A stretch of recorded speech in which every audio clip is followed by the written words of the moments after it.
नमस्कार जय जगन्नाथ। आज आसतु आ गोटे गुरुत्वपूर्ण खबर देखिबा जोटा कि सुभद्रा योजना रिलेटेड। तो आसतु एबे जिबा आमे न्यूज ऊपर को। तो फास्ट आपण माने देखि पारथुवे जेमति कि आपण मानकर एठी लेखाइछि सुभद्रार बैठक जोटा कि देखंतु एठी सुभद्रा योजना को नै आसिला बड़ अपडेट। डिसेम्बर सुधा 1 कोटी महिला को दिया सुभद्रा टंका। आगामी दिन में प्रदान होगाकू तृतीय पर्यायर समस्त अंगनवाड़ी कर्मी को सामिल करा एथिपाई समस्तଙ୍କର आवेदन पत्र जांच सरिछि बोली कहिसंती उपमुख्यमंत्री प्रभाती परिडा। से आहुरी मध्य कहिसंती जे सुभद्रा योजना लगी आवेदन करी बाद पड़िथिबा 2,67,000 हिताधिकारी को सामिल पाई गुरुवार संध्यारे बसिबाकू जाउची गुरुत्वपूर्ण बैठक। आशा 24 तारिख रे 80 लाख महिला को दिया सुभद्रा टंका। वर्तमान सुधा 1 कोटी 16 लाख पहुंचलाणी सुभद्रा आवेदनकारी संख्या।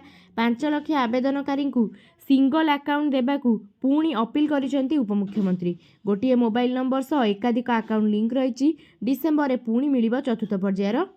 तेबे सूचनायोग्य सेप्टेम्बर 17 तारिख राज्य में सुभद्रा योजनार शुभारंभ करते प्रधानमंत्री नरेंद्र मोदी। प्रथम किस्तिर प्रथम पर्यायर प्राय 25 लाख हिताधिकारी को मिलता सुभद्रा पर द्वितीय पर्यायर 35 लाख अधिक हिताधिकारी अकाउंट को गला टंका पठा जाइतिला। डिसेम्बर सुधा राज्य में मोट 9 कोटी अधिक महिला हिताधिकारी को सुभद्रा टंका मिलियो बोली राज्य सरकार घोषणा करिसेंती। तो आपण माने जानि पारले एठी डिसेम्बर सुधा आपण मानकु सुभद्रा टंका मिल जिवो। तो जदि आपन को न्यूज़टी भल लगी थाए बा खबरटी आपन को पई जरूरी होई थाए निहाती भाबरे चैनल टी को सब्सक्राइब करिवे एवं वीडियो रे गोटे लाइक देबे। तो धन्यवाद।